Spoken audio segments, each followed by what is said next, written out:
오늘 그중에 우리 묵상을 나눌 본문은 디모데전서의 우리 처음 시작하는 본문입니다. 우리 1장 1절에서 우리 4절 부분입니다. 이 부분은 바울이 믿음의 아들 디모데에게 지금 편지를 쓰면서 그에게 맡겨진 사명이 건전한 교훈을 지키고 교회를 혼란하게 하는 헛된 가르침을 금하게 하는 것임을 그렇게 말하고 있습니다. 신앙은 사랑과 믿음 안에서 주시는 하나님의 은혜, 그것으로 시작되어지죠. 근데 거짓 교훈은 어떻습니까? 거짓 가르침, 교회를 무너뜨립니다. 오늘 그에 대한 인사말로 시작을 하고 있는데요. 1절부터 4절, 본문이 짧죠? 어떤 내용으로 구성되어 있는가? 우리 한 절 한 절 읽으면서 한번 살펴보도록 하겠습니다. 먼저 1절에서 바울은 자신의 정체성과 권위에 대해서 먼저 나누고 있죠. 1절 말씀 보십시오. 우리의 구주이신 하나님과 우리의 소망이신 그리스도 예수의 명령으로 그리스도 예수의 사도가 된 나 바울이, 이 바울은 그리스도 예수의 사도라는 분명한 믿음의 정체성을 가지고 있었습니다. 이 그의 정체성, 이 사도직은 하나님과 예수님께서 주신 말씀의 명령에서 비롯된 것입니다. 내가 사도가 되었다? 이것이 그냥 자의식이 충만해 가지고 스스로 정한 것이 아니라 누가 그냥 얘기해 줘 가지고 그렇게 된 것이 아니라 바울은 물론 바울 같은 경우는 하나님께서 이 놀라운 은혜 가운데 직접 그를 부르시기도 하셨지만 꼭 그렇지 않다고 해서 우리 지금 우리 교회에서는 누군가 어떠한 이 사명과 직분을 맡을 때 교회의 영적인 권위자를 통해서 흔히 목사님들을 통해서 이렇게 딱 주어지잖아요. 그때 우리가 가져야 될 믿음이 뭐냐면 이것이 사람이 나에게 준 것이 아니라 사람을 통하여 하나님이 나를 그 자리로 세우셨다. 부르셨다. 여러분 바울은 그에 대한 믿음이 있었다는 거예요. 하나님의 말씀의 명령으로 내가 예수 그리스도의 사도가 되었다는 것입니다. 여러분 참된 사역은 사람의 뜻이 아닙니다. 하나님의 부르심에서 시작되었습니다. 여러분 이거 믿습니까? 여러분 이에 대해 흔들리지 않는 믿음을 가졌으면 좋겠습니다. 또한 2절에서 믿음의 아들 디모데를 칭하고 있죠. 2절 말씀 보면 믿음 안에서 나의 참 아들이 된 디모데에게 이 편지를 씁니다. 하나님 아버지와 우리 주 그리스도 예수께서 내려주시는 은혜와 자비와 평화가 그대에게 있기를 바랍니다. 바울은 디모데를 믿음 안에서 참 아들이라고 부릅니다. 그리고 은혜, 긍휼, 축복이 평화가 너에게 가득하기를 그렇게 기원하고 있죠. 기도하고 있죠. 여러분 이 사역은 단순히 일을 하는 게 아니에요. 사역은 관계 속에서 이루어집니다. 우리가 어떻게 하나님의 자녀가 되었습니까? 하나님의 관계를 통해 가지고. 또 우리가 사역을 한다는 것은 무엇입니까? 사람이 사람을 섬기는 거잖아요. 사람과의 관계 가운데서. 그래서 우리 생명의 삶 공부할 때마다 먼저 그렇게 소대 나오지만 신앙은 관계입니다. 그래서 관계를 잘 맺는다. 하나님과의 관계도 잘 맺고 사람과의 관계도 잘 맺는다. 여러분 이것이 흔히 말하는 신앙생활을 잘하는 거예요. 우리는 신앙생활을 잘하는 것이 관계는 잘 못 맺는데 어떤 일만 잘하는 것을 신앙이 좋다고 하는데 여러분 그렇지 않습니다. 그거는 그냥 일만 잘하는 거예요. 혹 일이 좀 뭐 잘 못할 수도 있고 좀 뭐 부족한 부분이 있다 할지라도 관계를 잘 맺는 게 오히려 더 중요합니다. 사람이 가지고 있는 능력과 은사는 한정적이잖아요. 그런데 내가 무언가를 잘 못하더라도 관계를 잘 맺으면 내가 잘 못하는 그 부분을 하나님께서 보내주시는 사람들을 통하여 내가 하는 은사, 내가 없는 능력이지만 다른 사람에게 은사와 능력이 있으면 그분들이 교회를 딱 섬기며 나가는 거예요.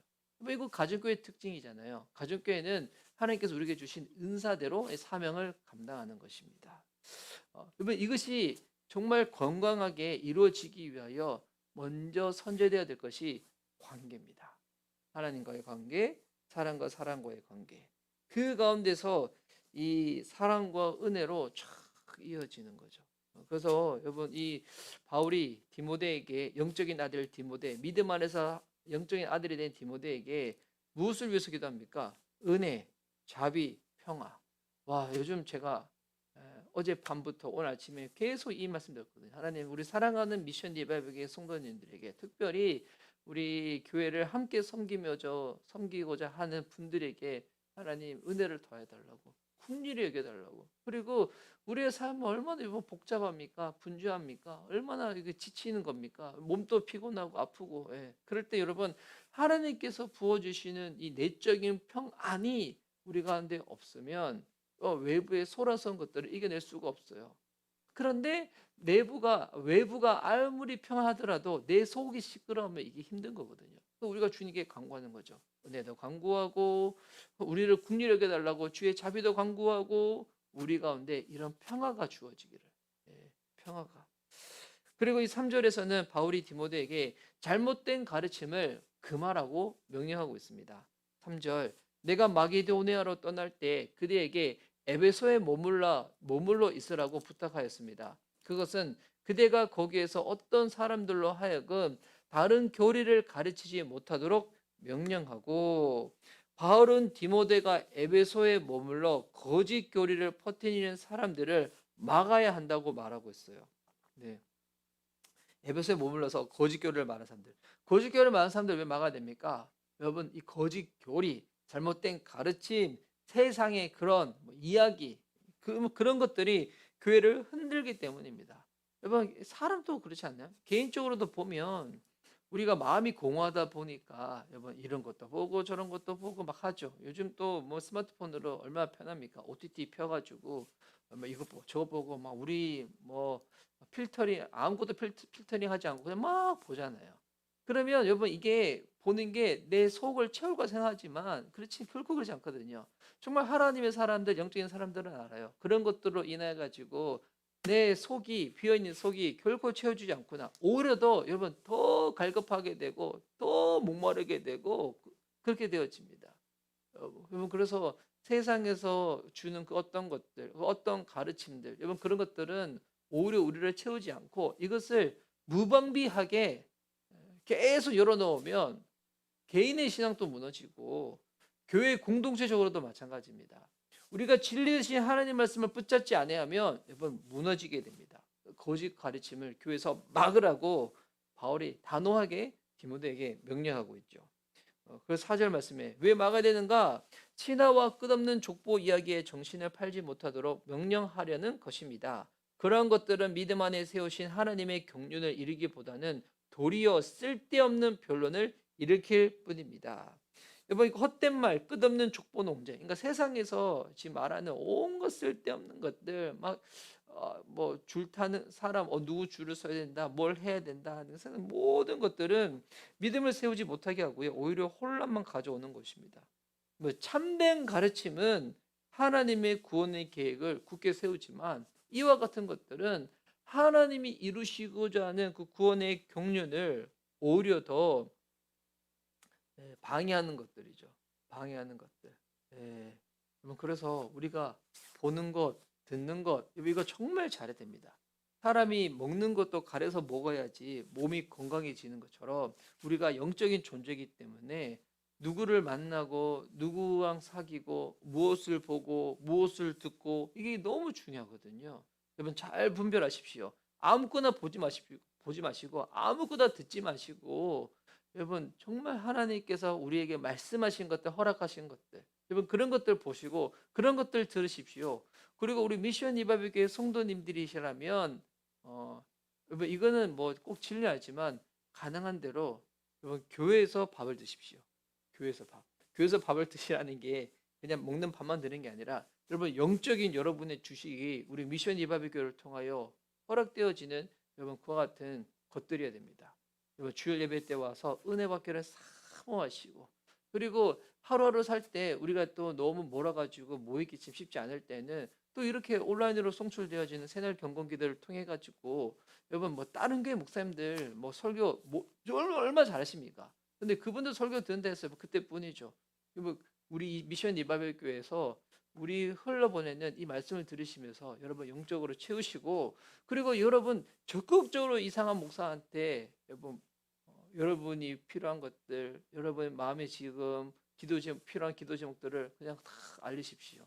여러분 그럼 제가 말씀만 전하지 않고 또 이 시간에 여러분 위해서 기도하지 않습니까? 그래서 우리 미션 리바벨 교회 성도로 공동체로 주님이 부르셨다면 우리 교회에서 통해지는 이와 같은 일들을 통하여 하시고, 또 작은 교회 장점이 무엇입니까? 큰 교회는 사람들이 많다 보니까 시스템이 있잖아요. 그래가지고 무언가 사람의 시스템에 맞춰야 되잖아요. 뭐 교회가 크면 그래야 되겠죠. 그래 질서가 잡히니까. 하지만 작은 교회의 특징은 시스템에 맞추지 않습니다. 사람에게 맞춥니다. 그리고 더 나아가서 중요한 것은 하나님이 교회를 세우신 그 목적, 그 영적인 DNA, 그 정신에 부합하도록 더 쉽게 맞춰드릴 수 있잖아요. 그런 부분들을 여러분 활용하십시오. 활용하십시오. 하나님이 여러분에게 허락하신 은혜입니다. 선물입니다. 선물인데 왜 그거 활용을 안 해요? 활용하셔야죠. 내가 살아야지. 내가 영적으로 살아야지. 그래야지, 내가 살아야지 우리 가족도 내가 감당할 수 있고, 우리 자녀도, 우리 배우자도, 내 주변에 있는 그 모든 일들도 감당할 수 있는 거지. 결론을 맺겠습니다. 정리하겠습니다. 오늘의 본문은 교회 사역이 올바른 하나님의 말씀 위에, 복음 위에 경건히 세워져야 한다고 그 사실을 강조하고 있습니다. 바울의 이 사도적 건의와 디모데의 사역도 모두 하나님의 이 은혜와 말씀으로부터 시작되었습니다. 내 삶을 개인적으로 뒤흔드는 말들, 교회 공동체를 뒤흔드는 것들, 여러분 그런 것들로부터 도망가십시오. 도망가십시오. 절대 그런 것들로 여러분의 생각, 여러분의 마음이 노출당하지 않도록 도망가십시오. 오히려 더 말씀으로 나오십시오. 복음으로 나오십시오. 공동체로 나오십시오. 교회는 사람의 말이 아니라 하나님의 구원의 계획을 이루어가는 말씀으로 세워졌습니다. 여러분 주님 앞으로 나오십시오. 어떤 방법과 노력을 써서라도 공동체와 함께하는 시간들을 소중히 여기시면서 여러분 누리십시오. 개인적으로 잘 안 될 때는 여러분에게 붙여주신 하나님의 선물인 사역자한테 여러분 그와 같은 부분들을 이야기 나눠보십시오. 상담해 보십시오. 기도를 부탁하십시오. 여러분이 살아야 됩니다. 여러분 영혼이 사는 것이 하나님의 기쁨이고, 또한 우리 미션 리바이벌 교회를 섬기며 나아가는 저와 우리 교회 성도들의 기쁨입니다. 여러분 그 부분들 놓치지 마시고 오늘 하루를 말씀으로, 기도로, 믿음으로 살아내는 저와 여러분, 우리 미션 리바이벌 교회 성도님들 되어줄 수 있기를 예수님의 이름으로 축복합니다. 아멘. 이 시간 기도 막 틀고 우리 기도한 시간 갖도록 하겠습니다.